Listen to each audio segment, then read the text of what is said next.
Hello. What's up, everybody? Welcome to Wulff Den Live, episode 96, the All Saints Day special.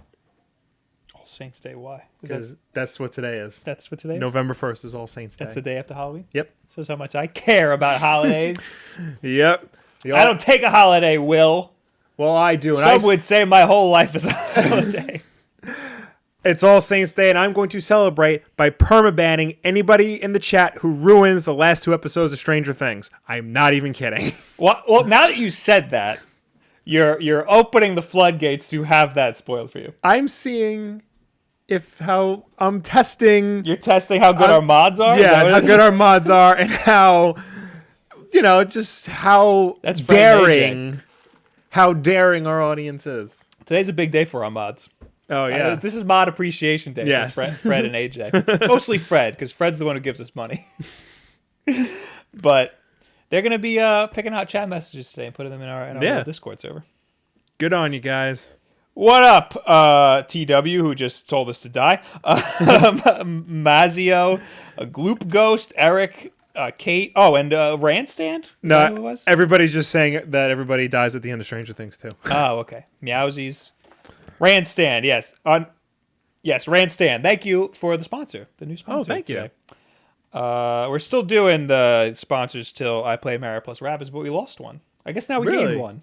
So there you go. Because it's a monthly thing, and people need to renew. And it's not like Twitch where you auto-renew. Right. On YouTube, it takes a while. Okay.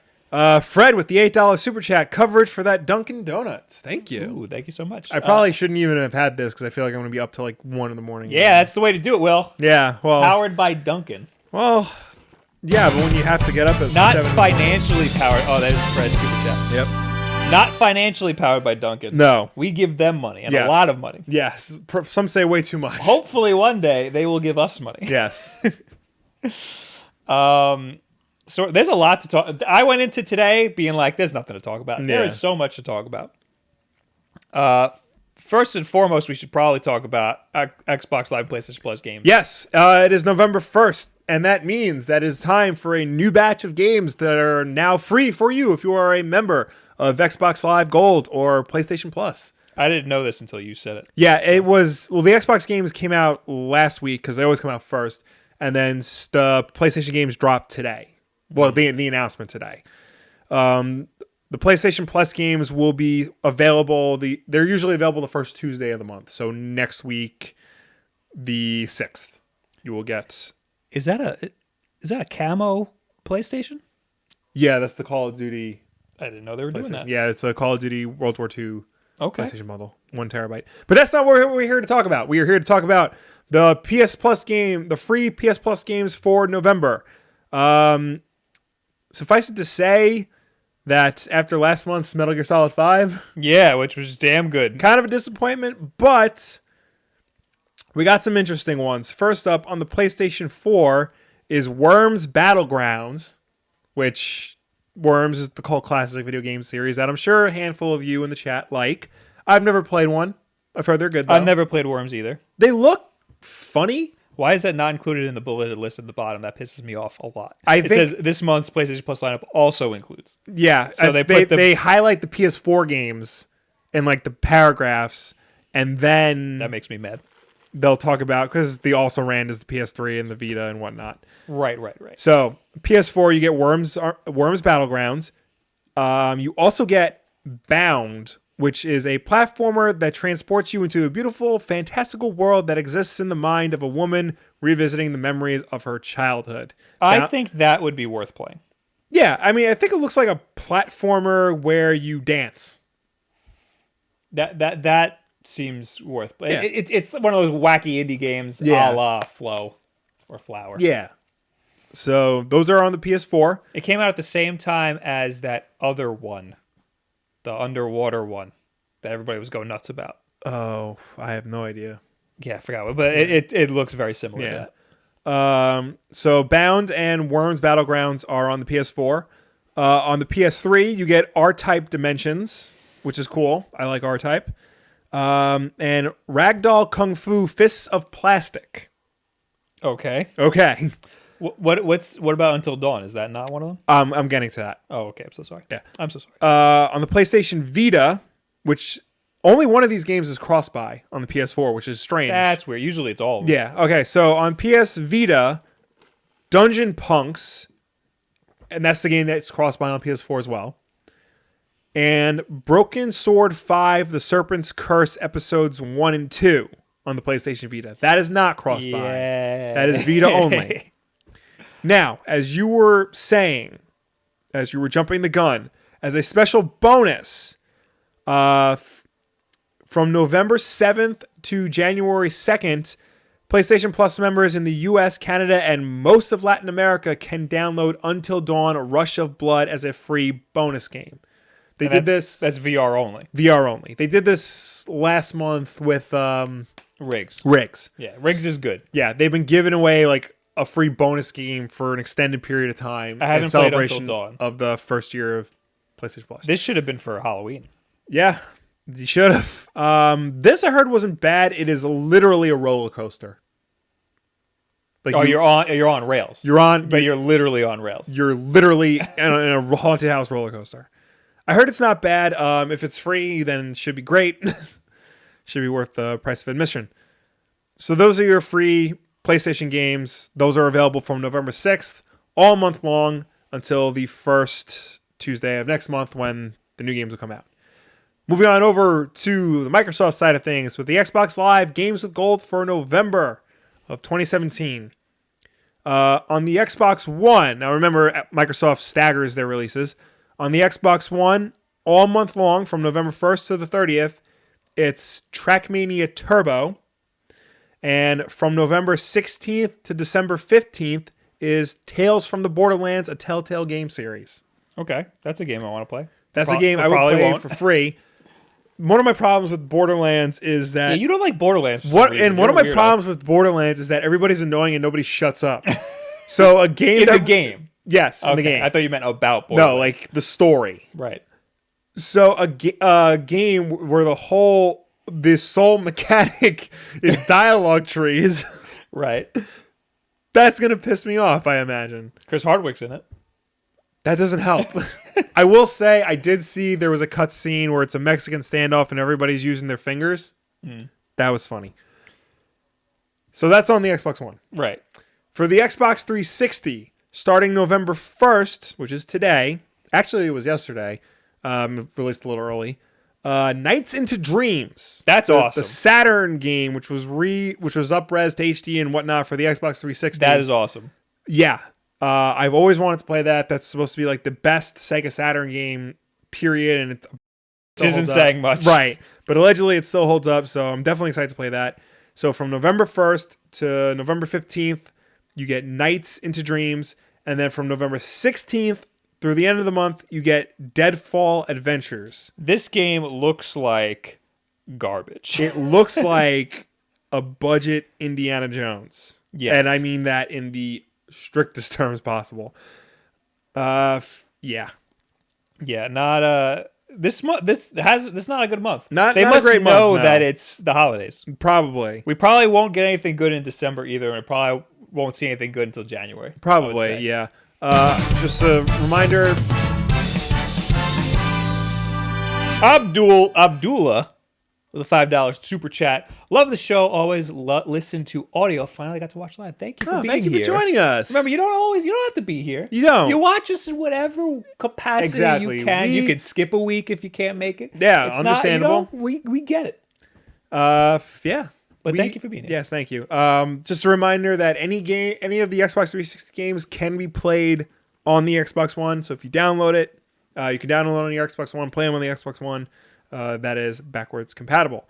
I'm wondering if once the original Xbox backwards compatibility starts like filling up, are we going to start seeing original Xbox games in Games with Gold? Yeah. Why not? Yeah. Yeah, I mean, we got a Saturn game just now. We did. True. I can't wait for the day when we get to include Nintendo in this list.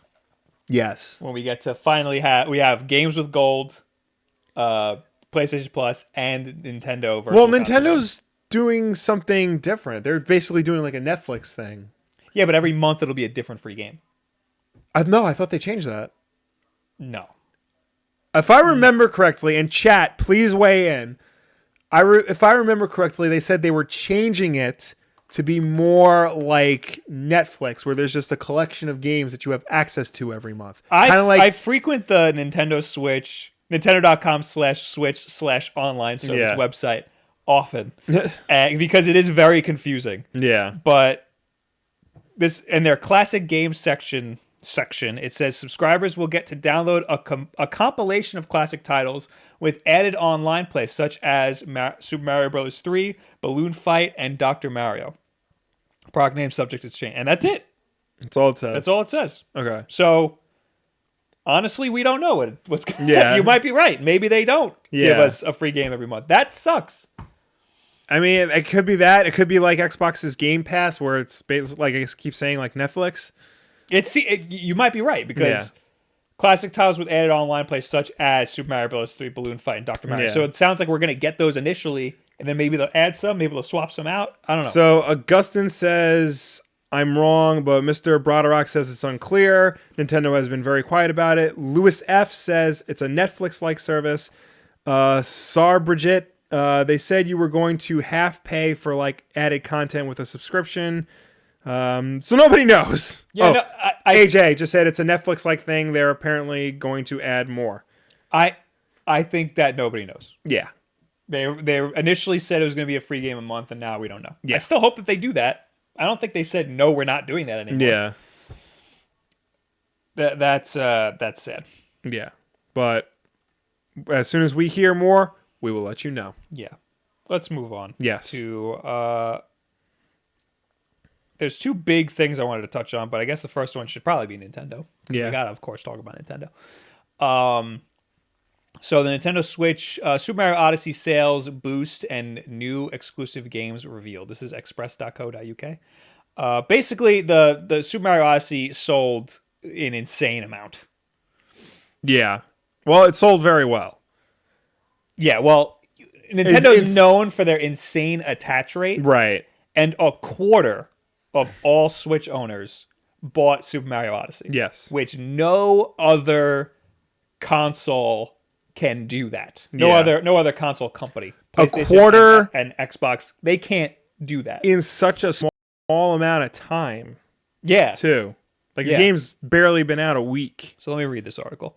Nintendo Switch news this week includes the incoming Super Mario Odyssey sales boost, as well as the latest exclusive games announcement for the hybrid console. That we don't really care about. Nintendo Switch is selling well and living up to the expectations the Japanese games giant had for it. However, there have been a few bumps in the road. While the hybrid gaming machine is doing well with its lengthy list of top Nintendo games, it's still not that easy to get one. This is the UK. Okay. So I'd say here, it's pretty damn easy to get one. Yeah. Well, on Long Island, anyway, because there's a lot of stores around here. Mm-hmm. While the hybrid gaming machine is doing well with its lengthy list... did I read that one already? Yes. I did read that. Some effort is needed in tracking down a device, something that Nintendo themselves are a little regretful of. It doesn't sound like something Nintendo could have necessarily have reversed, but it's a flaw that Nintendo of America President Reggie Fils-Aimé agrees with. Quote, whenever we launch a system, we place very high expectations on ourselves, he told The Verge. I wish we would have more hardware, or why am I reading this? Where's the Mario stuff? Super Mario Odyssey launched this week and has been backed by analysts to help fuel sales this year. The only problem being that Nintendo themselves are already having trouble keeping up. While Nintendo are reportedly upping the amount of consoles, what is this article? Where's the sales numbers? I guess I copied the wrong article. It looks like you did. All right, I'm gonna look that up. I will just say that the point about like you can't find it. I was in Target earlier today, like to return something, and I walked past the game section and they had Odyssey there. Yeah, I think in Japan they're sold out of Odyssey. Right. Which again, you can download it.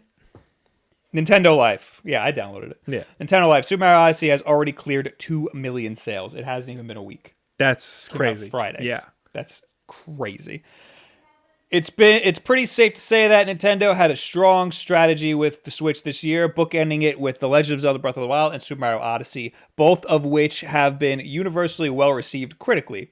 Though Super Mario Odyssey has only been out for a few days at this point, it was a foregone conclusion that it would go down extremely well with the fan base, and now Nintendo has released some solid numbers on the title. In a financial results briefing, Tatsumi Kimishima, I should know how to say that by now, explained that the game exceeded 2 million in sales in just its first 3 days. Bear in mind that the Switch install base currently sits around 7 million units, and these sales were archived ahead of the holiday rush, so that's more than a quarter. Yeah. Here's what Kimishima had to say. Furthermore, the last Friday saw the release of Super Mario Odyssey in Japan and in overseas markets. This newest title in the Super Mario series received many awards this year at the largest games shows in Western markets, such as E3 and Gamescom, and consumers had high expectations leading to its release. Although Super Mario Odyssey launched just a few days ago, the game appears to be meeting those expectations, judging by its high review scores from the gaming media and players' positive comments on social media. While about 7 million units of Nintendo Switch hardware have been delivered into the hands of our consumers around the world, we estimate that the global sell-through of Super Mario Odyssey has already exceeded 2 million units in just its first 3 days. The holiday sales season will soon go into full swing. That's crazy that we haven't even hit the holidays yet. And we plan to make more Nintendo Switch systems available in the market.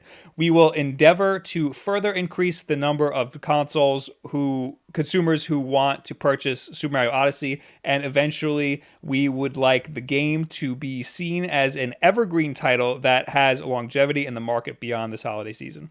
So basically, they see this as 2 years from now when somebody buys a Switch, they're buying Odyssey with it, which is crazy. Yeah. Now, it sold 2 million units in its first 3 days, and a quarter of all Switch owners bought it. Yeah.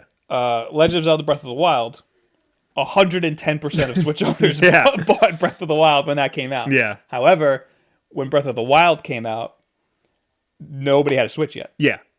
That's why it sold so well. Also, when Breath of the Wild came out, that was all that was out. That was all that was out. Yeah. Now it's like, what, 6-7 months into the Switch's life cycle? You got all of these other games. 7 million people with Switches. Yes. Back in the day when Breath of the Wild came out, there weren't that many. Breath of the Wild sold 2 million units in its first 2 months. Yeah.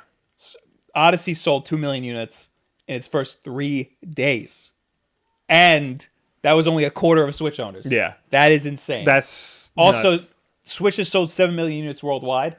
That's almost Wii U numbers. What do they say? Like by April of next year, we'll have surpassed. In a year, they will have grossly. And we're not even at the holidays. I think after the holidays, forget Wii it. U's out the window. Where Switch is eclipsing Wii U. Yeah. But EA's not ready to commit to the Switch. No, they're not.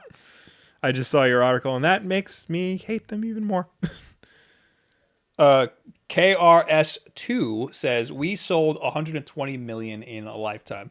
Wii was a juggernaut. I think the Switch is creeping up to be that for Nintendo. It's not. I don't think it's going to be exactly the same juggernaut, but it's going to be very successful for them. I think it'll be close. I think it'll be a similar situation. Yeah, with them. It's gonna be very successful. 100 and whatever million units. Only like 3 consoles have made that, in the first 2 PlayStations and the Wii. So Nintendo's also gunning for households to buy more than one. Right. So like if you have 2 kids, you buy 2 of them, and I think that's crazy. You know, what other console are they going? Think about us. We were the kids growing up. We shared everything. That's why our massive collection of games is all a shared collection. Yeah. If you watch the backlog, wulffden.com. Wulffden.com/YouTube. But we should buy that URL now. Yeah. Well, we do. No, we have thewulffden.com. Okay. If you go to thewulffden.com, it goes straight to our YouTube channel. I'm on top of things, Will. So think about that. The only console we ever had 2 of was Game Boy. Yes. So the Switch is gunning for that market. And the Game Boy is another one of the best-selling consoles. Yeah. So Game Boy also had like a 10-year lifespan. Well, that was Game Boy Color. Yeah. We had the game. We had two of the Game Boy Color. Right. So anyway, yes, EA is not ready to commit. Yeah. Good little segue you got there. Thank you. Now where is that? I got it. Following the release of FIFA 18 on the Switch, Electronic Arts is not in any rush to bring additional software to Nintendo's platform. EA's chief financial officer, Blake Jorgensen, told the Wall Street Journal, via Wall Street Journal reporter or whatever, the publisher plans to wait until the console has been on the market for a full year before deciding whether to make more games for it. According to Jorgensen, it's too early to judge the success of FIFA 18. As such, EA wants to fully understand what the demand is for the platform before committing more development resources to making new games for the platform. This article goes on to note, FIFA 18 was released for Nintendo Switch in September and doesn't include all the features found in the PS4 and Xbox One versions of the game. I think that's ridiculous, obviously, because why Right. wouldn't you be developing for the Switch? But it's ridiculous that they're waiting a full year to consider dumping resources into the Switch. I don't understand. That means they're waiting a full year, then they have to start developing games. Especially, that's going to be another year or two. Yeah, especially when you see that, Bethesda is all in. Bethesda's all in from the start. Yeah, Ubisoft all in from the start. Ubisoft is all in. You got all the Japanese publishers are all in. All the indies are all in. It's outpacing its predecessor right now. 2K Games put NBA 2K and WWE 2K fully featured on the platform. Activision has a toe in right now with Skylanders. Exactly. There is no excuse for EA to be all, we'll just wait and see. In the meantime, we're going to not make single-player games anymore because if you're watching the audio, if you're listening to the audio version, I'm giving the finger. I'm not blowing that. They're screwing the pooch. They really are. EA might be killing themselves. It's baffling how much look at their market share. It seems like they just don't understand, or they think they know, but they have no idea what people really want. They might. I mean, they definitely don't consider what gamers want, right? But they consider what is going to make them more money. Exactly. And is it working? That's what I'm trying to see looking at their market share. Yeah. Well, this is just today. Hold on. Let's look at the year. It's going up. Their market share is up. Well, it's kind of plateauing since May. So it's all over the place. Are they? They're like the second or third biggest video game publisher in the world, I think. So. Yeah, they're up there. Yeah, I know that. Well, I think Ubisoft is on the up and up. Yeah, compared to them. Yeah, Ubisoft has an upward trajectory since May. EA has plateaued since May. Okay. So, I mean, I don't know who's bigger. How do I read stocks? EA is $114 a share, I believe that's how it is. Oh, Ubisoft's only 66. I mean, so EA is much bigger, but again, Ubisoft is on an upward trajectory. Yeah, because at least Ubisoft is pretending like they're, trying to appease gamers, with the constant. At least with they're still releasing games, even though they're all the same. They still have strong single player components for the most part. Right. Beyond Good and Evil 2 is coming out. Like, that's a miracle that game's coming out. Activision is also on an upward trajectory. Right. But they're only about $65 a share. All game companies have been on an upward trajectory since the last year. Right. That's why it's a little weird that EA is plateauing, but they're the biggest. Yeah. So, I guess it's not so weird. Yeah, they're stupid. But again, I mean, they're huge, so maybe it's working for them. Yeah. But one day, Ubisoft and Activision could eclipse them. They could, very much so. Ubisoft has been doing very well. Even though I don't agree with a lot of things they do. But they've been doing well. I will say, and this goes into another segue, that they do seem to be listening, EA, because Star Wars Battlefront 2 loot boxes are undergoing changes following the criticism that they got from the beta. This is I put the link in the keep. This is via Polygon. Yeah, me too. EA has reworked Star Wars Battlefront 2's loot crates in light of user feedback the publisher shared on its website.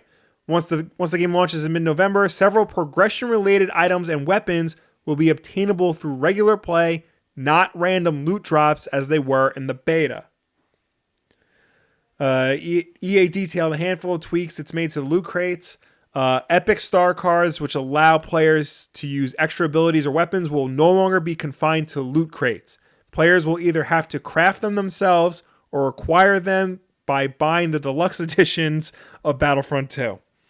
Players will have to increase their in-game rank in order to upgrade their star cards using crafting materials, which are still found in loot boxes. The majority of class-based weapons will be unlocked through regular play as that class. The majority of class-based weapons will be unlocked through regular play as that class. There will also be loot crates limited to certain classes, which will include parts and star cards to create new items and gear with. So, it sounds like loot crates are still a thing, but weapons are not confined to them anymore, and upgrading them is not confined to them anymore. It seems to be easier to upgrade yourself and get weapons without the need. So not pay to win. Exactly. Okay, but can you still pay to win? Looks like no. It looks like no. Good. Yeah. That's how you do loot boxes. Yeah. Star cards were confined to random loot drops, which meant players could either spend hours grinding for them or just purchase the crates in bulk, as star cards are the primary place for players to upgrade their fighters and ships, making them available exclusively through loot crates. Struck players as a play-to-win progressive system, which they've done away with that. Michael in the chat says, the only EA game I'd be remotely interested in is Battlefront 2, but the last year's Battlefront, I think he means 2 years ago, yeah, I guess sucked. I guess Madden would be cool. Madden on Switch, I think, would do well. Yeah. I'm also interested in Battlefront 2. I'm going to get it. I didn't play it, the demo, but yeah, I want it. Also, Comboy in the chat says, do you think they would port Titanfall 2 to the Switch? I don't think they would, but I would love that. That would be cool. I think they can. Yeah. But I mean, if they can port Doom and Wolfenstein and Skyrim, then they can port pretty much anything. I would. Oh, I don't know what engine Skyrim is. Right. Yeah. No, you're right about that. Because I'd assume that the Titanfall engine is not nearly as good as the Doom engine or the Skyrim engine. Even though the Skyrim engine is pretty broken, but that engine at least is older. You know. And doesn't need good hardware. The Doom engine, I mean, it's a PC engine, so they could scale that down, right, and stuff. Same with Wulff.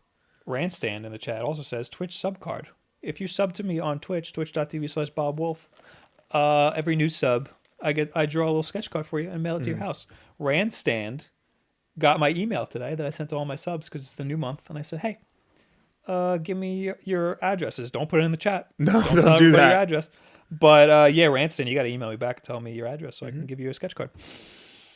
Of course, that's every month. So if you just subscribe to me, you'll get a sketch card.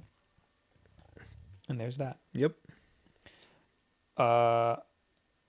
Okay, so we did Battlefront. We did. We're plowing through these. We are.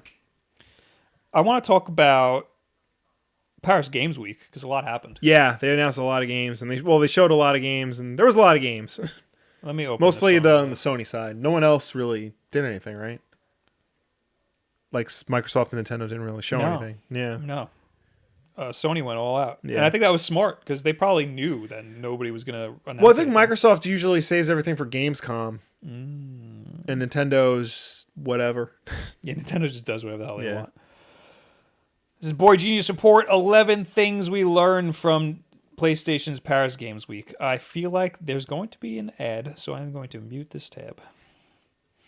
Ghost of Tsushima is Sucker Punch's next game. We like Sucker Punch. Yes, this game looks awesome. Samurais are dope. We like samurais. Yes. Destiny 2's first expansion launches on December 5th, which a lot of people think is soon, but this is exactly the same thing they did with Destiny 1. Also, now I didn't play the raid in vanilla Destiny 2. Right. But this looks dope. It's very cool. Osiris is this guy that they kind of like mention a lot in the first Destiny, and I guess through Destiny 2. Mm-hmm. And now you see him. I didn't even know he was a guy, and now here he is. I hope that he's either like the main bad guy in this raid, or he's like a good guy that helps you through the raid, because no other raid has an NPC, a cooperative NPC, and that would be really cool. But that looks awesome. Spelunky is getting a sequel. That's cool. A lot of people are going to be excited about that. I hope it comes to the Switch. Guacamelee 2, another Also, one that a lot of people are excited about. Probably that's a PlayStation Plus game if I ever see it. Yeah. Loco Roco 2. It's being remastered for PS4. Yay. Oh, I thought that was new. I guess not. The Gardens Between. Looks like Braid, apparently. Yeah. I didn't see it, so I don't know. The Hong Kong Massacre. Yeah, I saw this. Hotline Miami 2 vibe, so I guess it's a twin stick shooter. Yeah, it's a top-down twin stick shooter type thing. It looks interesting. I was not all that into Hotline Miami. I think because I didn't understand the concept at first. Mm-hmm. So, but I mean, I'm willing to give it a shot. What do you mean you didn't understand the concept? I thought it was just strictly a twin stick shooter. It's very hard. Like, you die like a lot in that game, and I didn't realize that was part of the game. The Dark Souls of twin stick shooters? Pretty much, yeah. Exactly that, actually. All right. Become your own Banksy in Concrete Genie.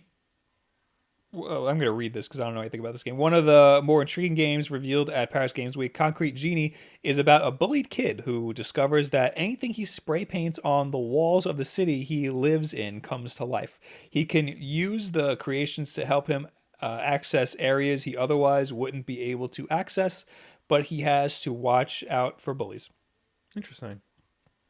Onrush is the arcade racing game the PS4 needs. Oh, yeah, this looks good. It's former developers of the MotorStorm games that were on the PS3. Oh, okay. Those were really good. And it's good to see that they're moving on to do another game. I only know MotorStorm because at GameStop we had stacks of those games and they were all like $1. I think that was in like every demo kiosk at Best Buy when the PS3 first came out. But it was really good. So probably the most important announcement.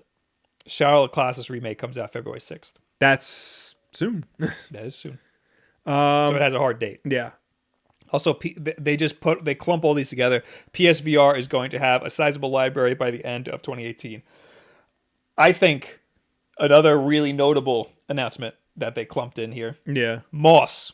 Yes. The best PlayStation VR game will be released in February.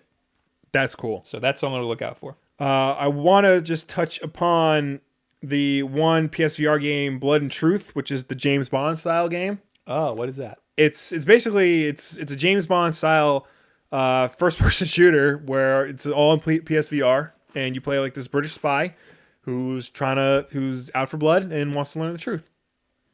All right. I'm really disappointed this is a PSVR game because I don't have a PSVR and I kind of want to play a James Bond type game. Take the PSVR. You need 2 move controllers.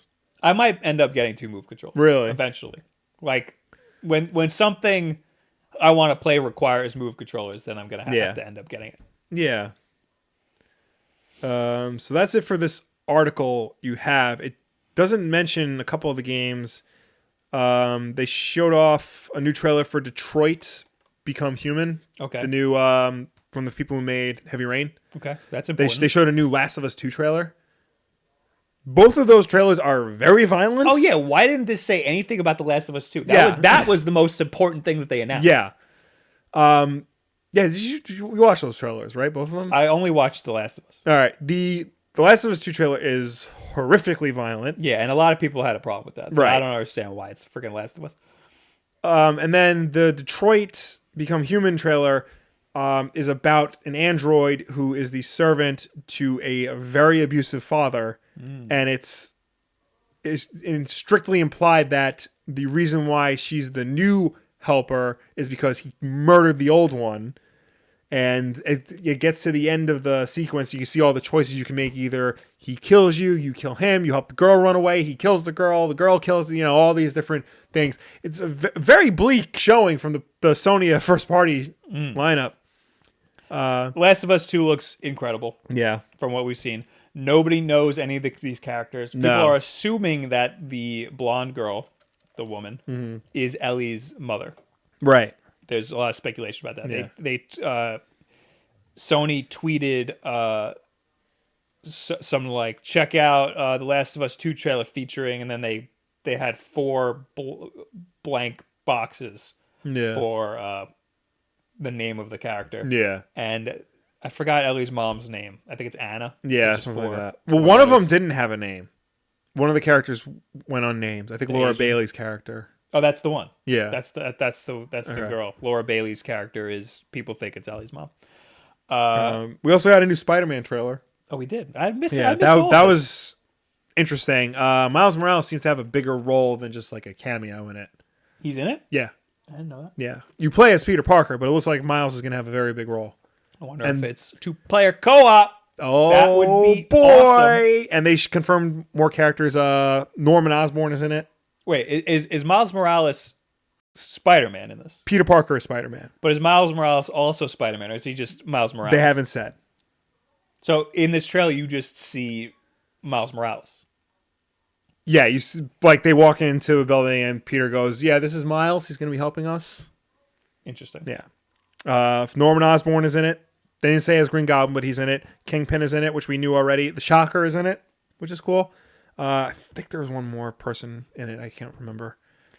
So, in the Marvel universe, yes, which I know is incredibly confusing, the last I checked, because of Spider-Man. Yes, which I am way behind on. That's the new Spider-Man. Spider-Man 2. Okay. Yeah. Because back in the day, that was the only time they met. Right. It was Peter Parker and Miles Peter Parker goes to the Ultimate Universe. Correct. And he meets Miles Morales, and then they get into some hijinks, and then Peter Parker has to go back to his regular universe. Yes. I think, doesn't it destroy the Ultimate Universe? No, the Ultimate Universe gets destroyed during the Secret Wars crossover. So when Peter Parker comes back to his regular universe, 616, yes, he looks up Miles Morales and then goes, "Gah!" And then it ends. Yes. We still don't know why that happened, right? We do. We do know why. Yes, it's really dumb. Just spoil it for everybody. I'm sure nobody cares. So this has nothing to do with the game, by the way. No. We don't know if this. So in the current Marvel universe, there is no more Ultimate Universe. The universes merged together, and Peter Parker and Miles Morales are just bros in the 616 universe. And this is 616 Miles Morales. Well, this is still Ultimate. He's talking to Ultimate Miles Morales, and he says, "I Googled to see if there was a 616 Miles Morales, and he got no results." That was the whole thing. That was it. That's why I said, "Oh my god." But there is a 616 Miles Morales. Okay, so why did he do that? I don't know much more about because like I said, I'm behind on everything. But it does exist a 616 Miles Morales. He's an adult. He's got facial scars, and he's not a happy man. Okay. So something happened that forced him to go completely off the grid. Well, all right then. Yeah. So one of these days I'm going to catch up on that. I haven't been. I'm very disappointed in that series so far from what I've read of it. You got to get into Spider-Man because those videos always perform well. I guess I do. You got to go all in on Spider-Man. We'll change that hat to a Spider-Man hat. Yo, Sony, send me a Spider-Man hat. Yeah, Sony. What's up, Sony? Also, send us everything that you have. Yeah. We got to get on more press lists. Anyway. No, we don't. I get so many emails, and they're all garbage. They're all garbage. They're all crap. Every once in a while, you get, "Oh, you want Ocean Horn for the Switch?" Yeah, send me Ocean Horn. I was listening to Mr. Sunday Movies podcast, The Weekly Planet, and he said, all you got to do is, if you have a blog, just email a movie studio and be like, "Hey, can I get a ticket to a press screener?" And they'll just give it to you. So wait, what? Say what? he's like, all you got to do if you want to go to Who's he? Mr. Sunday Movies. Okay. From the Weekly Planet. He said, all you have to do if you want to go to a press screening of a movie is just email the studio and say, hey, I have a blog. Honestly, though, he's right. Yeah. He's right. So do that. Yeah. Say, this is my YouTube channel. I want to. We never talk to anybody. That's our problem. We hate the world. Fred in the chat says, I'll send Will the Spider-Man hat I got. No worries. There you go. Thanks. I couldn't help but notice there's no copy and paste into the Discord, Fred. What's going on here? I have to read the chat like some sort of peasant. Viper says the strangest part of Spider-Man was that Mysterio of the Ultimate Universe was a robot controlled by the Mysterio of the regular Marvel Universe. Yes. That was cool. That was the original Spider-Man. Yeah, Spider-Man 1. Okay. Moving on. Yes. To more things. Now we're getting into the random crap that I had. Yeah. I thought this was very interesting, but I don't know how interesting other people are going to find this. Korg, Will. Yes. Teased a synth for the Switch. I find this interesting. And the reason why this is interesting is because many moons ago, yes, Korg had a game for the DS. Well, it wasn't a game, it was a synthesizer called the DS10. The DS10, which was just a synthesizer for the DS. It was a fully featured Korg synthesizer for the DS. And it sounded good, and a lot of people used it. Yes. People used it professionally. Mm-hmm. And now it looks like they're going to bring that magic to the Switch. Yep. They I guess they're a Japanese company. They tweeted out a video of them. Can I play it? Is it going to screw everything up? I'm going to have to mute it. There it is. It looks like a keyboard, and they're using it. They're controlling it with Joy-Cons, which is weird. I'd assume that you'd be able to use the screen like a tablet. Probably. I mean, there's the synthesizer part. I never played the DS one, but I think like you can use the buttons for some things, like the face buttons and stuff. Yep. But yeah. So I think that's pretty damn. Yeah, cool. I am down with that. You're gonna see the Switch as part of a DJ's arsenal. That's pretty crazy. I mean, if you ever go to like a Chiptune concert, they have just Game Boys lined up, and they play their music through the Game Boys. People use the DS. I don't know who. Yeah. I can't think of any. Actually, I just had the Wikipedia article up. I bet you they'll say it in the Wikipedia article. I know Anamanaguchi, they have a live band, guitar, bass, drums, and all that stuff, but they have an NES hooked up to a loudspeaker and a special cart with pre-programmed music on it, and they play along with that. Trying to see if it mentions anybody. If you can, because I don't know what streaming service it's on. It's like 10 years old. It's a film called Reformat the Planet. It's all about chiptune artists. So go look that up. It's very good. Anamanaguchi is in it. It's called Reformat the Planet. This Wikipedia article doesn't say who used it. It just says its reception as a game and stuff, which I think is a little strange because it's not a freaking game. Yeah. It's like legitimately just a synthesizer. Yeah, I know. I think even Korg said it is not a game. It is a synthesizer. Talk about Switch, EA not being ready to commit. Yes. I want to talk about Kotaku writing this stupid article. Nintendo is still oddly tight-lipped about the Switch's tribute to Satoru Iwata. That is the game Golf that is hidden inside of Satoru Iwata. Yeah. Nintendo still won't talk about it. Reggie Fils-Aimé said, quote, it was identified by plugs playing around the firmware. We've got nothing officially to announce for that content or what the plans are for the content. So that's that. Certainly anything that pays respect to my friend Mr. Iwata is something that is near and dear to me personally, but in terms of that execution and what it was meant to do or what the plans are, we've got nothing to announce. And this whole article is basically talking about like, why didn't they say anything? And they still post the same freaking video of that guy, the one guy who unlocked it. Yeah. There's another guy who unlocked it that nobody's talking about.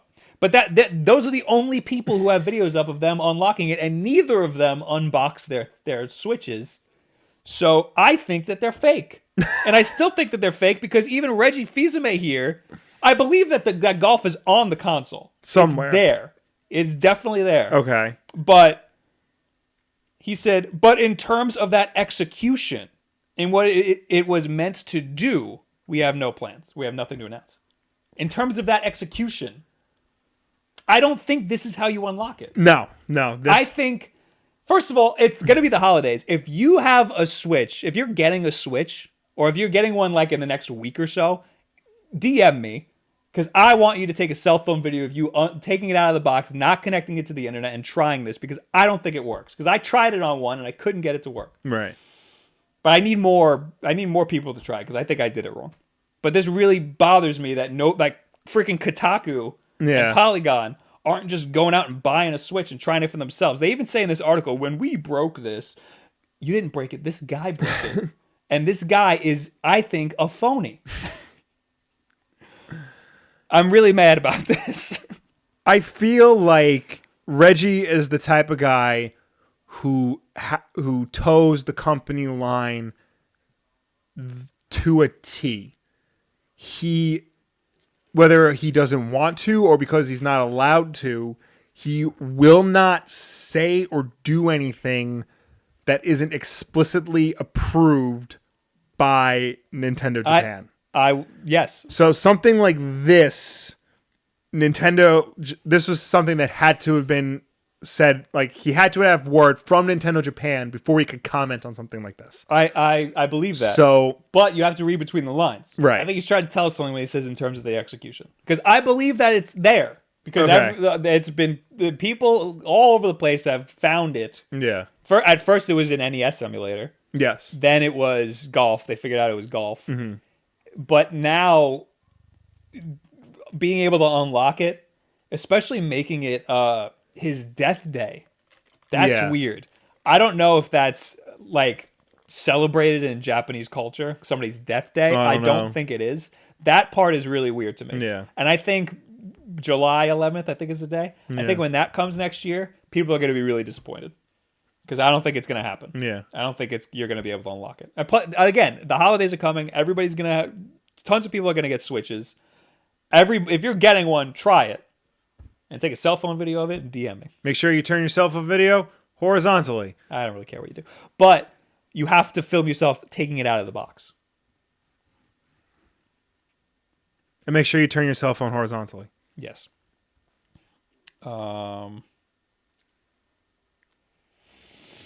Fred's finally giving me messages.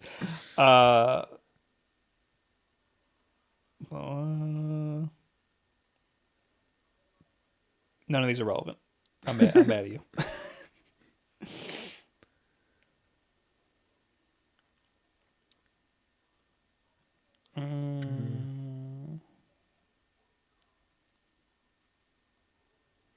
Ivan says, "Rip my boy Iwata.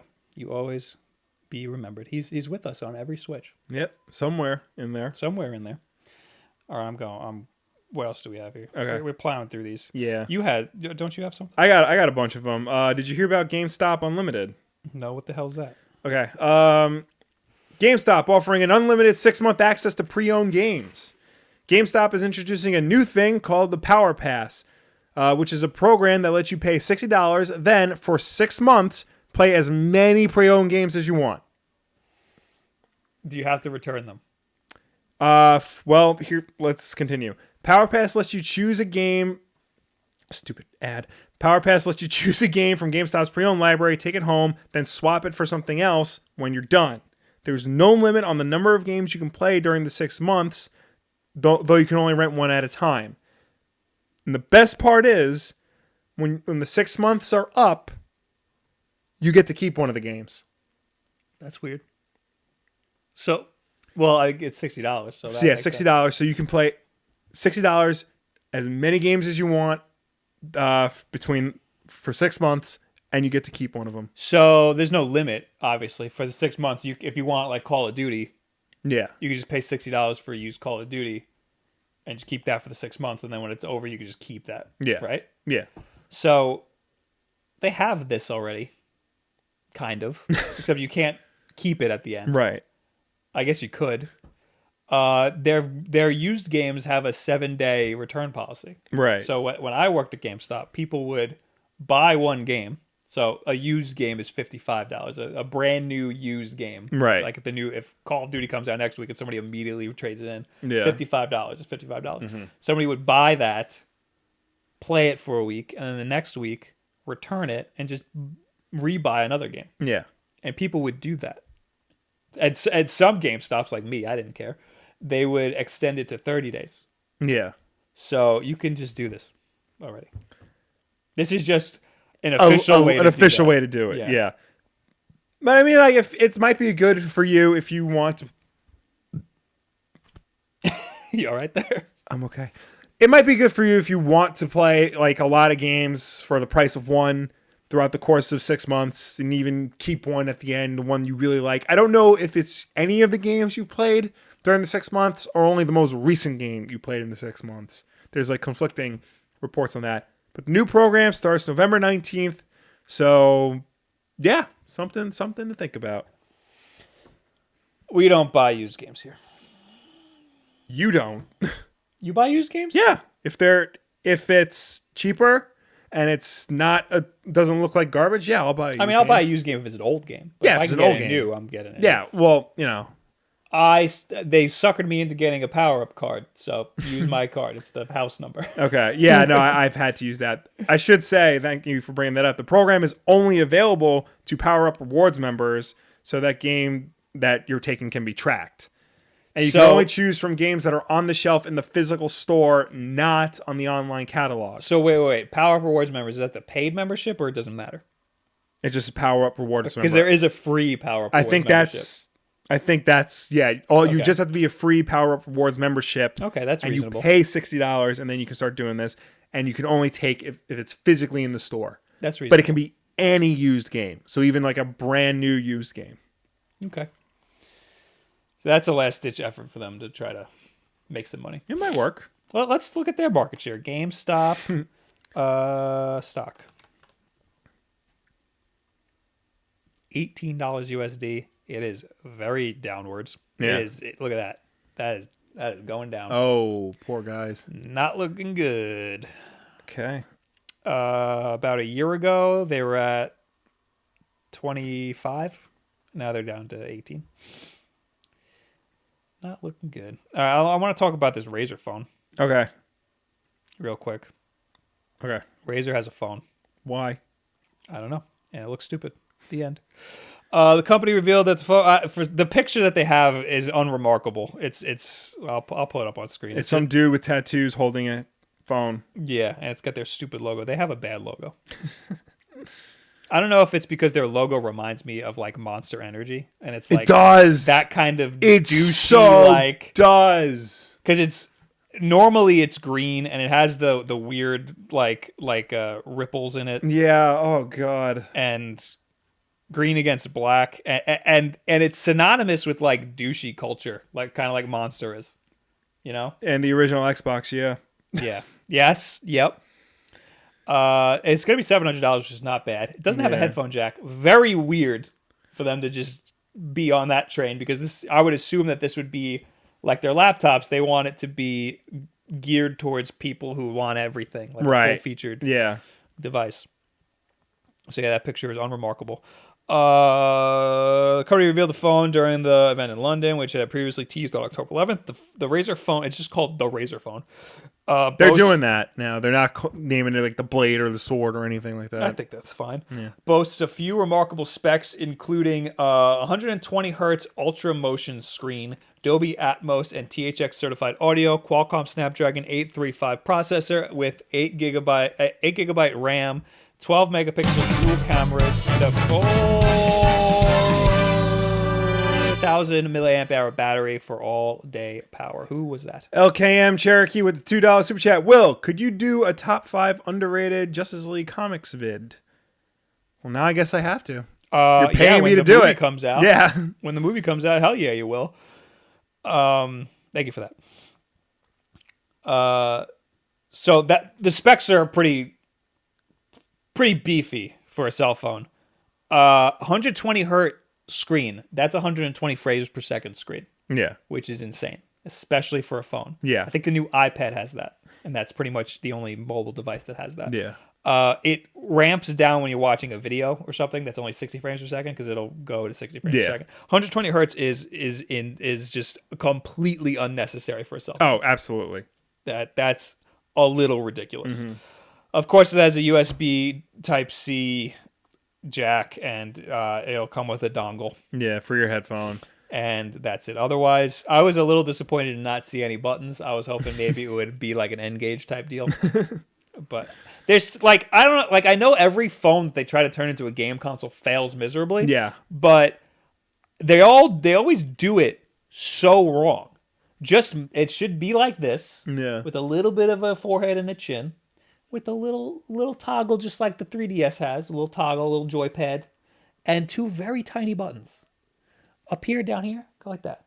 What's wrong with that? I feel and like make it the size of this. Don't make it too big. What about that Sony Xperia Play that slid and had the PlayStation buttons underneath? It was huge. Was it? Yeah, because it had to make room for those giant thumbsticks. Like, don't make No, it that big. It didn't have thumbsticks. It had a sliders, like the Vita, because the Vita has a good one. That's a good. No, it was literally like a touchpad sliders for the. Oh well, there you go. Yeah, that's dumb. So yeah, this phone's stupid. Razer bought a cell phone company, and that's why they made this. Okay.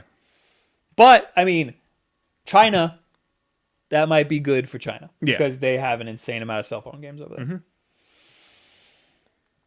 that's all I got. So what do you got over there? I got 2 things, both Star Wars related. One of them I should have brought up during the EA talk. Jason Schreier over at Kotaku has a article about the collapse of Visceral's ambitious Star Wars game. I started reading this, and then I stopped. Give me the bullet points. It's a lot. It's a lot. The game was called Ragtag, and some concept art. It was basically supposed to be the Star Wars version of Uncharted. The problem was, though there were a lot of problems with this project, EA wanted an Uncharted type game from Visceral, who had never made a game like that before, and was severely understaffed to make a game of the quality of Uncharted. Amy Hennig, who was the head writer and director of this game, her development style clashed completely with Visceral's. She was previously Naughty Dog. Right. And that was probably like insane. Yeah. Visceral had restructured to have like a management, but basically have like no managers. Everybody was on the same level and stuff. And then when they started making this game, they had to bring in managers. They started working with EA Vancouver, who has a management system, and that screwed them up. They were working with Frostbite, which the Frostbite engine is good at only doing one thing, and that's making Battlefield games. Yes. Anything else that they try to get it to do is a problem. That's one of the reasons why Mass Effect was a technical disaster, and they were having major issues with it, trying to make it a third-person action-adventure game rather than a first-person shooter. These companies, especially these big publishers, need to spend a lot more time developing their engines. Yeah. Ubisoft needs to do that. EA needs to do that. id did a fantastic job. Yeah, id does good stuff. id Tech is insane. Epic and the Unreal Engine, like, say what you want about it, but it works, and it works well. Everybody uses it for a reason. People shouldn't think I have a problem with the Unreal Engine. I don't like what it's synonymous for. Right. People go, oh, look at Mario and the Unreal Engine. That's dumb. Nintendo's engines are fine. Yeah. Yeah, there was a big talk about how the one like piece of video we saw where the main character walks out of the Mos Eisley Cantina and he puts his hand on the wall and he looks up and the sun's out and like everything's walking around. That was all they had build of the game to show. They couldn't get the character to shoot properly because they spent weeks animating him put his hand on the wall. They did that for, what was it, Uncharted 3? Yeah. And that blew me away when he put his hand on the wall. But that was Uncharted 3 for the PlayStation 3. That was the thing. The game they were developing right now was more in line with Uncharted 1. So there was nothing to set it apart from Uncharted 4 in an Uncharted 4 world.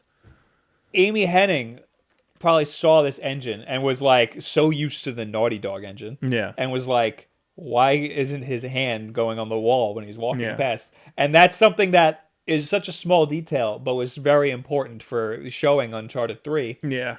And that's how far behind this game was. I will say that the article does make it clear that the reason why this game was canceled was not because it's a single player game and EA wants to focus on multiplayer games. Okay. They pretty much say that this game was canceled because development was a garbage fire. Right. This is something that I think somebody at IGN said. They said, I know people there, and they said that the game was garbage. Yeah. They were trying to, they were trying to make turn water into wine, and they just could not do it under the circumstances they were given. Don Draper, how long was this how long was Visceral working on the Star Wars game, he asks? Long time. At least 2 or 3 years, I would say. Yeah. Since LucasArts got abolished. Yeah. The article also does mention that if you want to pinpoint the exact moment Visceral Games became doomed, you need to go back to 2013 around the release of Dead Space 3. Because that game was a commercial flop. EA had a lot riding on it, even though it was a series that really they shouldn't have been doing that with. It didn't meet sales expectations. A fourth Dead Space game was canceled. They moved Visceral to try and do Battlefield Hardline to try and recoup costs and stuff. That game was bad. Probably sold a lot. Probably, yeah. It was Battlefield. Aiden in the chat says, I would love a good single-player Star Wars game. Wouldn't we all? Yeah, it was 2013. And now we're never going to get one. 2013, they pretty much told Visceral they're going to be working on a Star Wars game. And Visceral had a Star Wars game previously in development before the Amy Hennig game. Amy Hennig came on, they canceled that and started working on her game. 1313. No. Forget about 1313. That was LucasArts. That was LucasArts. Yeah. Okay. I thought they gave those assets to somebody. Oh no, they're doing that with this game. This game, the assets are being used. Some of them, not probably all. Not a lot. And it'll probably be a first-person shooter if they're going to use friggin' Frostbite. Yeah. AJ says at least 3 years EA got the deal for Star Wars in 2013. Yeah. Yeah. So I think when they got the deal, they gave it to Visceral. Visceral was going to do one game called codenamed Yuma, and then Amy Hennig came on. They canceled it. Got a new codename, Ragtag. It was supposed to be like Ocean's 11 set in the Star Wars universe. The big selling point that they wanted to have was, a six-member team, and everybody on the team had unique AI. And they couldn't get one person with unique AI plus the player character. And they had nothing separating it from Uncharted, which can do, I think 2 people with unique AI on screen. This should have been Mass Effect Andromeda. Probably. They should have not done Mass Effect Andromeda and should have done a Star Wars game in the same vein. And then they should have made Anthem Mass Effect Andromeda. Yeah. My opinion. But new IPs are good too. Yeah. So hopefully Anthem is good. Yeah. And that is BioWare's next game. So that's just a little history. I would highly recommend reading the Kotaku article about the making of Visceral Star Wars game. It is very interesting. It's very sad, but while reading it, you really do get a sense of there's no way in hell this game would have come out in a good state. EA was saying we need this game to get a 90 on Metacritic. Yeah, that's insane. You can't just say make a game that gets an X rating on Metacritic. Well, they all of the publishers have that bonus. I think 85 or sometimes 88 Bethesda or higher had on it. Metacritic. The infamous one was Bethesda had it for Obsidian. If Fallout New Vegas got an 85 on Metacritic, you get a bonus. The game got an 84. Damn. Yeah. Damn. They all do that though. I know. It's not just. It's ridiculous. No, that's an extreme case. That's but a terrible way to make games. You can't just be make a game that gets an X on Metacritic. It should be make a game that sells this much. Yeah. That's what it should be. But even then, that's dangerous because games. It should get a bonus if it sells well. Right. Because make a game that sells this much, you're going to over budget and then you're going to undersell, or you don't meet sales expectations and all of a sudden it's a flop, like what happened with Tomb Raider. I just think it's if you work on something and it sells an insane amount, you should get recouped for that. No, I agree with you. I mean, don't. That's bonus money. That's not. Yeah. That's not. Now you don't get paid. You know, like Yeah. it's like a Christmas bonus. There's a new Star Wars trailer Right now. right now. It's like I'm on Twitter and all of a sudden I see 45-second trailer. Luke is on the Falcon. Oh, all right. Wait. Well, I don't want to play it on stream Yeah. because we're going to get C indeed. Okay. Maybe we can all watch it and not have it on the screen. No, I'm not going to do that. Okay. After this, we'll watch it. Yeah. But man. Yeah. All right. Let's hurry this up. all right. Let's wrap this up. Okay. You posted something. Speaking of Star Wars, Disney has announced their terms for movie theaters that are showing The Last Jedi when it comes out this year. And it's pretty strict. Okay. This was from the Wall Street Journal, but they're behind a paywall, so this is courtesy of Screen Rant. Thank you, Screen Rant. Screw the Wall Street Journal. Lucasfilm and Disney are expecting The Last Jedi to make a pretty penny, and they're using their position of power to ensure that they reap as many of the benefits as they can as multiplexes prepare for the massive premiere. They have a set of regulations stipulated by Disney that they must follow, or they will suffer the consequences. According to the Wall Street Journal, Disney will receive around 65% of the revenue generated from ticket sales for The Last Jedi.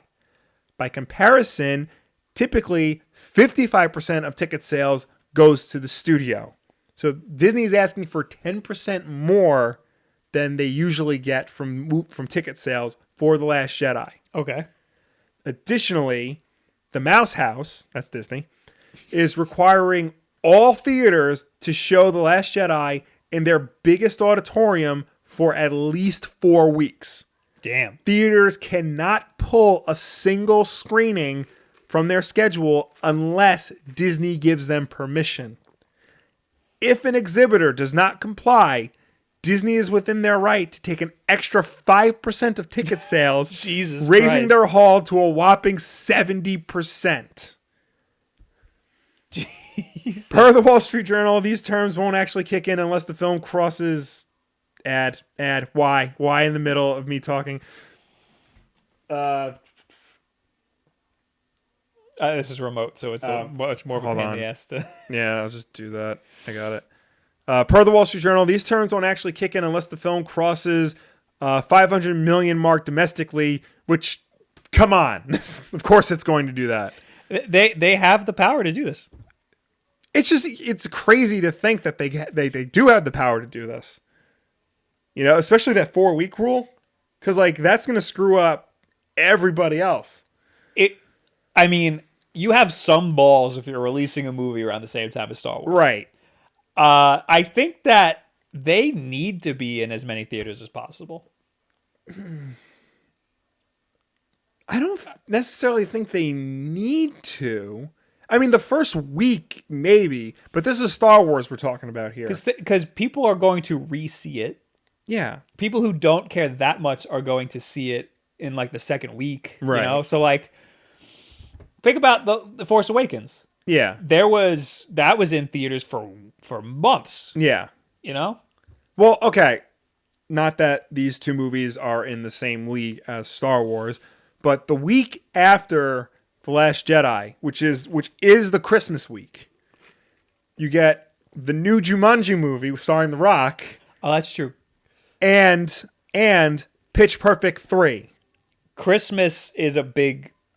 It's the movie theater's biggest day. Yeah. It's Christmas. And you have two potentially big movies coming out on December 22nd, which is the week after The Last Jedi. So this would very much interfere with the theater's biggest day. Exactly. And it would interfere with, you know, two potentially big releases. This is Disney strong arming. Well, isn't Jumanji? No, it's not. No, I'm thinking of the Jungle Book for some reason. This is Disney strong arming the theaters into being like, hey, our movie's more important than all the other movies. Yeah. And you know what? They're not wrong. They're not.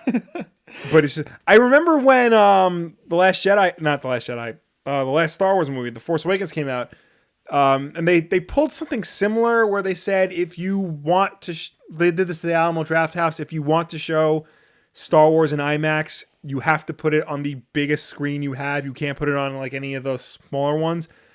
And this screwed up Tarantino's release of The Hateful Eight because Alamo Drafthouse is like, listen, we have to back out of our deal. Disney is strong-arming us to showing their movie. Otherwise, we don't get to see Star Wars. And Tarantino lost his mind. I remember that. I believe that's it, right? Yeah, that's it. That's all I got. All right. Well, I mean, we also have Will. Oh, yes. We have this shirt. No, that's not it. That's their keep document. There you go. It's a me, Mario. And that's how we say Mario here in the Wulff I don't think house. I've seen this shirt yet. You haven't seen the shirt? No. You don't watch my videos. So I don't. I'm mad at you. There it is. There it is. It's a me, Mario. Hey, Johnny, give me a slice of pizza. Hey, oh, wow. Hey, oh, wow. Spider-Man. Hey. That has a time limit, so get what you can. Link is in the description of the video. This is the part where we go into the chat and talk to you. Or you can go on last week's Wulff Den Live. Mm-hmm. If you're listening to this in a podcast format, you can go to this version on the YouTube channel and leave a comment. But before we do that, Robert. Oh, the tweet of the week. Tweet of the week. Tweet of the week. Tweet of the week. Tweet of the week. All right, I picked this literally right before. It is from today. I believe it's from today. And it is something that I just retweeted before this. So you might have seen it already. Mm-hmm. Once it loads. It is from Brian C. Grubb, editor at Uprocks. Jeff Goldblum is somehow even more Jeff Goldblum than you think he is. Edward Norton says, a friend of mine was on a flight and was seated next to Jeff. She was reading a book and became aware that Jeff seemed to be looking at what she was reading. She said hello, and he asked her if she was enjoying the book. Jeff Goldblum said, it was some good book she was reading. It was The Private Lives of the Impressionists or something. Norton said, Jeff said, I don't know if this would interest you, and if not, of course, no problem. But I'm very good at reading books aloud, and if you'd like, I'd be more than happy to read it for you. She said, sure. She had about 90 pages left, and Jeff read her the rest of the book out loud. She said his reading was excellent. Oh, what money I would give to see Jeff Goldblum read some random woman's book. What a lucky... Imagine being on that plane. Like, imagine being in front of that. I've heard a story where Jeff Goldblum went to a restaurant that he'd never been to before. So he went around to all the tables asking to try some of their foods. It's like all the other customers' foods. That is so... But I would do it. I would absolutely do it. Absolutely, I would give Jeff Goldblum... I would just give him the plate. Like, here, just take it. My God. Have a seat, Jeff. How's it going? Oh, my God. What are you up Can to? we talk about The Fly for a little bit? No, we can't. Probably not. Yeah, you're right. Thor comes out tomorrow. Yes. You're seeing it. Not tomorrow. Oh, you're not seeing it tomorrow? I thought you were seeing it tomorrow. tomorrow. No, I'm not seeing it tomorrow. When are you seeing it? Sometime this weekend, either Friday or Sunday. Oh, I thought you were seeing it tomorrow. No, I'm not seeing it tomorrow. Oh. I have things to do. I got to finish Stranger Things at some point, too, this weekend. Finish Stranger Things? Yeah. We have a big shooting day on We do Saturday. Exactly, which is why I'm not seeing it Saturday. Thanks, Bob. I think we're going to have an update video on our channel on Sunday. Ooh. So keep your eyes peeled because there's a lot going on here that we need to talk about, but we're not ready to talk about it. We're all talk, no show. Yes. So I will read some of the comments that Fred picked out for us. Mm-hmm. Like Alex Jones from last week's Wulff Den Live. Oh, wait, no. Forget this. I got to do hashtag Wulff Den Live. You can tweet at us using the hashtag Wulff Den Live. And we'll answer you there. Oh, you can, Rick. Oh, man. Where are we? Titanium Brains. I watched half your podcast with Nintendo Prime, and it was great, but it was pretty disappointing that Will wasn't in it. Well, maybe they should have asked you, Will, and not me. Yeah. Yeah. What are your thoughts on the Magneto Testament? I don't know what that is. Yeah, me neither. Oh, well, Mr. Comic Book Guy doesn't know a comic book. Look at that. Let me hold on. Fred, I'm back to tweeting, but will you have more subs than Comic Pop? Where is the crossover? We'll figure something out. Maybe when you get as many views as Comic Pop, then. Shots fired. Spooky Peach. Is that your name? Your name's cut off. Favorite Kingdom in Odyssey. Also, do you think this game will beat Odyssey for Game of the Year? And it's a picture of Luigi goes to T-Mobile to upgrade his data plan. It's a picture of Luigi and T-Mobile. Favorite Kingdom in Odyssey. It's a spoiler.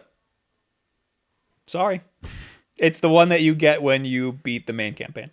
So it's also teased throughout, so it's not that much of a spoiler. But The Magneto Testament is a 2009 book about Max Eisenhardt was just another schoolboy who happened to be Jewish in Nazi Germany. The definitive origin story of Marvel's greatest icons begins with a silver chain and a crush on a girl, and quickly turns into a harrowing struggle for survival against inexorable machinery of Hitler's final solution. So basically, it is Magneto origin story about his time in the Holocaust. cool. Sounds neat. Augustin Soto. Will. Yes. What do you think about the return of Jean Grey in Phoenix Resurrection? You got to do more Marvel stuff. I do. It's hard to keep up with what's going on with Marvel because they're trying to go back to basics, but all like the new versions of the characters are still there. And I really have no idea what's going on with the X-Men because the original team time traveled to the present and they're still here. Like, that was supposed to be a limited thing and they're still here. Like, I know Teenage Cyclops is headlining a book. I don't know what regular Cyclops is. He's a bad guy. Yeah. Is he still a bad guy? Last week's Wulff Den Live, in the YouTube comments, Alex Jones says, never been a fan of 3D Sonic games, although I did enjoy what little I played of Generations. So far, Forces just looks mediocre at best. I can't believe that the demo was so bad. Why such a short time, I wonder? And that's the thing. The time limit is what kills it the most. Yeah, that's insane. They Yeah. should have just given you one full level. At least one full level. If you guys could pitch a 3D Sonic game, what would you do to make it better? This question may have been asked before. Sorry if so. You need to give the player as much control as possible over Sonic. That is it. These boost mechanics, stop focusing so much on them. That's not Sonic. No, you can keep the boost mechanics in. You just need to be able to use them smartly. You know, you can. The best parts of Sonic Generations, the 3D levels, was when it would go back and forth between 3D and 2D. The 2D sections were more your traditional platforming classic style Sonic, whereas the 3D section, that felt more like a racing game. Mm-hmm. So that's good. That's fine. You can do things like that and have the boost mechanic for when you see, when you perceive an upcoming threat and you don't know if you can hit the jump button in time, give yourself a little extra boost to speed through. I see Sonic as just a 3D platformer with parts that make you go fast and you have to go left to right sometimes. Sonic Lost Worlds tried to implement a parkour system into the game. It didn't work well, but I think there's something to that idea. Like have him run up walls, easily hop over obstacles. My favorite mechanic in Sonic Adventure 2 was the soap shoes. Grinding on rails was awesome. Yeah, and that's still a thing. They still do that in all the Sonic games going forward. Part of the reason why it was awesome, especially in the first level, is because you can bounce between different rails. Yeah. But it gave you control. And if you missed, you just go slower now. Yeah. You know? I will, hitting the left and right bumpers to shift between the three lanes, that's a good mechanic. That's a quick move back and forth instead of slowly moving the analog stick. I don't know if I agree with that. I think it works, especially if you're going fast for the fast parts. So that works. Just Sonic Generations and Sonic Colors. I say just make a platformer with some parts that are almost on rails, but give as much control as possible to the player. Yeah, give as much control, but you have to remember that the sensation of speed is a big selling point. It's not the only selling point. It's not. But, a Sonic game that's not fast is not a Sonic game. You have to give the illusion of speed. Right. Frozen Nips. says, guys, what do you think about Darkest Dungeon releasing on the Switch? I don't know. Will be my third time buying the game, but I defiantly think it's the platform it belongs on.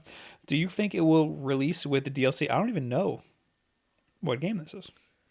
I've heard of this game. I've heard of it, but I don't know what it is. Also, my computer's going to die. It's got 5%. Why did you just search? Darkest Dungeon is a dungeon crawler playing video game developed and published by Red Hook Studios. It was an early access game.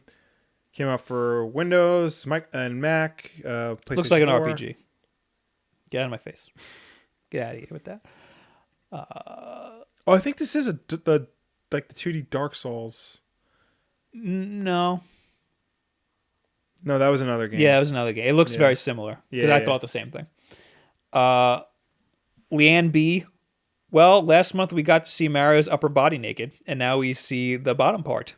Someone should crop the two out and combine them to make a complete version and turn it into posters. I'd buy one.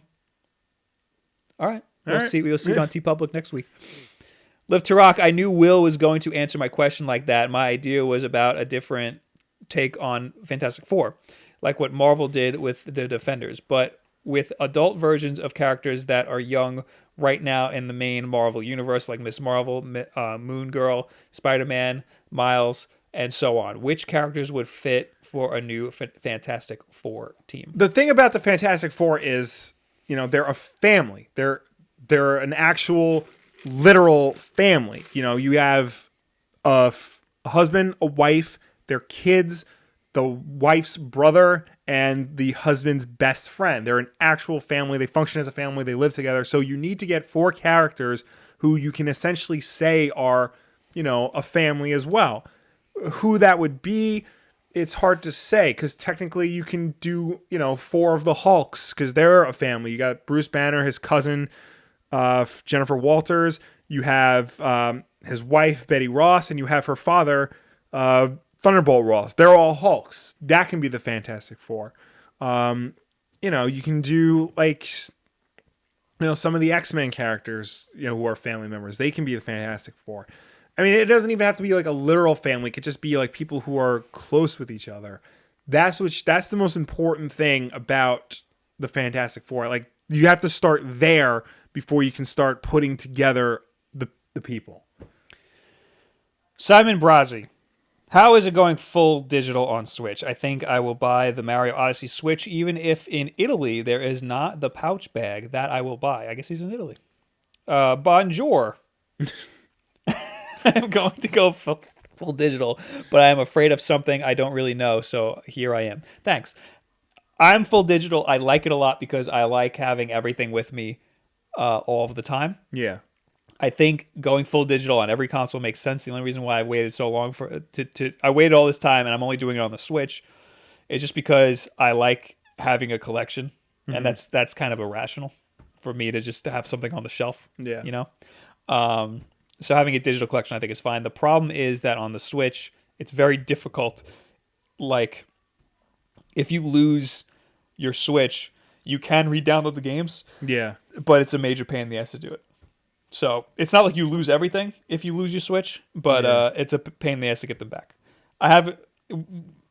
We're still in the teen years of digital content, so like there's only been a couple times where purchases have just disappeared off the face of the earth. Like some publishers will pull their games. Yeah. And that hasn't really happened to me ever.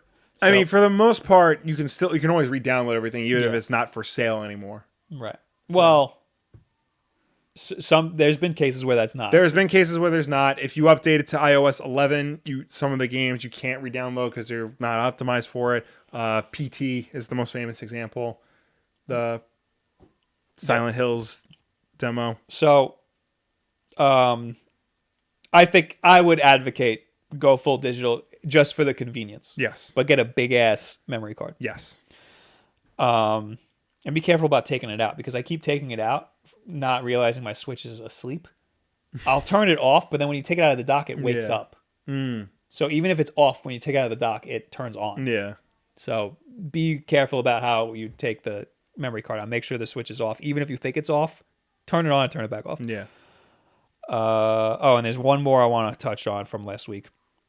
Jeremy Fox leaves a very long comment. Guys, I'm a super huge, long-time fan of your channel and love all the quality work. I've never had a negative word to say about any of your content, but... Oh, no. Why on earth don't you use your film set/studio setup a little more professionally? As in keeping with all of your wonderfully professional quality work. I'm referring to the absolutely awful looking fast food drink cup, which is gargantuan in size, as only in the land of the obese free. So we're talking to a Brit right now. Oh, boy. Why have this monstrosity cluttering up your lovely, cool, and minimal decor interior design setup? Thank you very much. I am very proud of this setup. Come on, chaps. That's how I know he's a Brit. It cheapens your brand and looks amateur, to say the absolute least. I would have thought that you'd have a smart-looking branded The Wulff Den cup in place. Surely that is the ideal... Oh, my God. I'll get to that in a second. Yeah. Surely that is the ideal opportunity for some of your own branded merchandise product placement on screen. My apologies for being such a pedantic loser with my comment. It's been a long day, and it only just realized I'm using this comment space to vent some of the day's tension, which is extremely immature of me. And for this, I sincerely apologize. Love your work, and as always, and I'm looking for more quality uploads for you to blah, blah, blah. I think he's 100% right. Yes, I agree. We should probably get Wulff Den branded cups to drink everything out of. It would make us look cool and hip. And we could sell something. Exactly. Yeah. We need to get... We have mugs that look nicer. We need to get Wulff Den mugs now. What I really want to get is, you know those Starbucks ones that are like this big? Yeah. I want that. Because this is iced. Yeah. I don't really want to drink an iced coffee out of a mug, but maybe we can get a... I mean, I know TeePublic has like the big mugs, like the big thermos type things. We'll figure something out. Something to look into. Yeah. Aiden, with the $5 super chat, says, would you guys play a Stranger Things video game? Also, Bob, what do you think of the new games added to the Switch eShop? I have not watched a single thing of Stranger Things. Go on. I'm starting to feel like I need to watch at least Stranger Things or maybe Mindhunter or something, or all of them, just so I'll have something to talk about with other people. Because when I go out into the real world, I have nothing to talk to normal people about. I can only talk about video games. You 100% need to watch Stranger Things. Okay. Absolutely. Mindhunter, I don't really know. I don't know anybody who's watching that. As for the video game, there is an iOS game that Samoan Stig keeps telling me to play. It apparently is really good. I have not touched it yet. It's like an 8-bit throwback type of game. Yeah, I guess I would play the Stranger Things video game. I don't know what new games were added to the Switch eShop. That's the second part of his question. Yeah. Yeah, I have no idea either. I'm gonna look at the new releases right now. But yeah, Stranger Things you should absolutely watch. I feel like I'm going to go on like one of these days when I finally go on a Tinder date. I'm going to go on one and it's just going to be, I haven't watched Stranger Things. I'm going to be the only person that this person runs into that has not watched Stranger Things. I'll tell you this, if it makes you feel better. Like every time I'm in a conversation, inevitably Game of Thrones comes up. I have not watched a single episode of it. Yeah, that's another one. But... you know, every website I go to spoils Game of Thrones in the headline, so I feel like I know everything. The good thing about Stranger Things, though, is, you know, the first season's only 8 episodes, and it goes by quick. You know, you're not really, like, stuck going through... Are they 20 minutes or are they 45 minutes? They're like 45 I'd rather watch One Punch Man. I gotta finish One Punch Man. So then watch one. I don't know what the hell you want from me. I will also say... I don't know the new games that came out. Watch Daredevil Season 1. I can't comment for, like, any Marvel show that isn't Daredevil Season 1 or Jessica Jones. I'm going to watch Punisher when that comes out. I'm just going to dive into Punisher. Just dive into Punisher. Andrew in the chat says, Mindhunter's so good. All right, now we're in the chat. Yeah. Fred pulled a bunch, and then he also tweeted or DM'd me or something. A lot of people are coming out and saying that Stranger Things is either bad or just okay. Brave Soul's in there.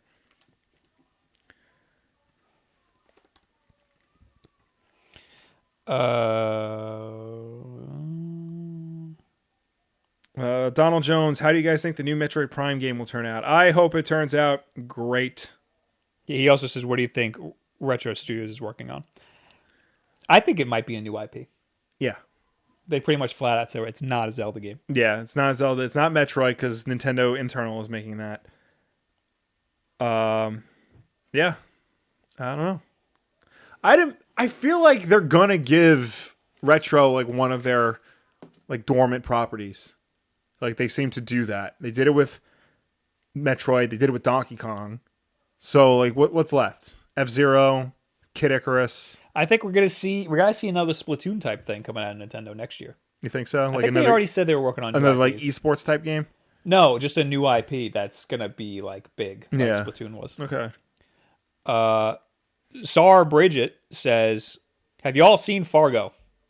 No, I heard that's a good one too. Aiden with another $5 super chat. Will, I also enjoyed the first Thor movie. Also, what upcoming MCU movie are you most excited for, not including Thor? Black Panther. Yeah, that looks Black sick. Panther looks incredible. I like it's the there it is. Yeehaw. It's like the first Marvel movie in a long time that looks like it has a unique style to it.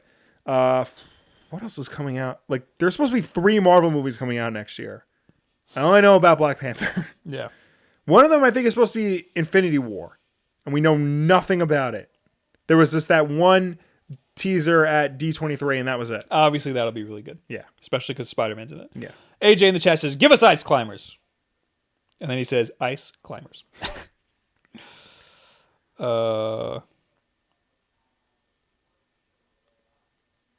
Jake says, "What do you guys?" Jake Wolf says, "What do you guys think of all the Bethesda games coming to the Switch?" Okay. I think it's awesome. Yes. Doom is next week. Yes. I am very excited for that. Yeah. Getting that, and then like 2 weeks later is Skyrim. Yeah. A lot of good stuff coming. Yeah. From them, and I'm going to get them. Mm-hmm. Very excited. The Wendy's girl. What Baskin Robbins drink do you? I love. Do you have? What Baskin Robbins drink do you always have? I work at Baskin Robbins, and want to know what I should recommend to people. So this is a little bit deceiving because it's a Dunkin Donuts Baskin Robbins. So this is actually just an iced coffee. Yeah. But I bought the Starbucks vanilla pump. So this has vanilla syrup in it. Yeah. And that's it. My wife is asking when I'm coming home. Soon, because we got to end this. We got to wrap this up. New subscriber Aiden. Thank you for the sponsor. Aiden, you just give us all your money right now, aren't you? Yeah, you don't have to do that. Thank you for the sponsorship. Now we need 4 more, I believe. Yeah. For me to play. When's the Super due Mario date Plus on Rabbids. that? The end of the month, I think, is what we decided on. I'm gonna pick one more, and if you pick one more, then we'll get the hell out of here. Okay. All right. This one just popped up. Mamokai. How do you guys think The Force Unleashed compares to other single-player Star Wars games? With all this talk about canceled Visceral games, it has me looking back. The Force Unleashed was good. It was God of War, but Star Wars, if you really get down to it. But the first one was good. The first one was very good, yes. That's sponsorship. All right. It's, they just didn't, we got a new sponsor. Ooh, Bruticus. Thank you for the new sponsor. Yeah. Welcome to the Wulff Den. Welcome to the Wulff Den. The new every time there's a new sponsor, everybody who's a sponsor in the chat's supposed to spam the emotes. That's what they do on Twitch. Come on now. But, yeah. So, yes, play The Force Unleashed. Yeah, play The Force Unleashed. Don't play The Force Unleashed 2. It's a good single-player Star Wars game. It's not the best. That's still Jedi Knight 2 and Jedi Academy. But, yeah. All right, one more because it's a wrestling question. Mateus Almeida. Will, Raw or SmackDown for Survivor Series this year? Greetings from a Brazilian fan. Greetings. I feel like SmackDown's going to take it again this year. If you don't know, Bob, the Survivor Series this year, the big match is 5-on-5, people from Raw versus people on SmackDown. I didn't know there was a difference. Yeah, they split the brand, so people are exclusively on one show, and people are. That is such like a gimmick. Here's the reason why they did this is because they have no competition on television, so they're trying to invent competition for themselves. My computer died. There was one more I wanted to read. Give me your laptop. All right. But yeah. Where is it? I feel like SmackDown's going to take it because Shane McMahon is going insane right now. And because, SmackDown, Raw's got Strowman, but SmackDown's got Nakamura. Last question. Mr. Brockrock, I know you guys mentioned devs not focusing on Metacritic, but unfortunately there is a tight correlation between Metacritic and sales. I agree, there is. Yes. Because people just look up the Metacritic score, and review scores matter a lot to people. They do. But there are cases where that's not the case. And if sales correlate so much to review scores, why don't they just go with the sales? It's stupid to have like a middleman like review scores. Because some things review poorly and sell well, like Friday the 13th, the game. Yes. Reviewed very poorly, sold an insane amount, especially for an indie game. We're done. That's it. I got to go over there to show off the stream. Yes. So thank you, everybody, for watching. Thank you for tuning in. Thank you for joining us. Thank you for chatting with us. As always, Wulff Den Live is every Wednesday night at 9 p.m. Eastern right here on youtube.com/WulffDen. If you'd rather listen to us instead of watch us, that's fine. You can check us out on iTunes, SoundCloud, and Google Play. And if you do that there, please be sure to subscribe to us there and rate us and review us because that helps us with placement on those respective stores. Don't forget you can use the hashtag WulffDenLive to talk to us, or you can go on the comments of last week to chat. I will be on twitch.tv/BobWolf in about a half an hour, where I will draw the thumbnail. I am there every single week. And if you subscribe to me there, I will draw you a sketch card and mail it to your house. Yes. We're going to have an update video on Sunday. Yes. Probably, maybe, because we have a lot of things to talk about, but we can't talk about them yet. We have a shirt. Go to the description. It's the Mario shirt, how we say it in New York over here.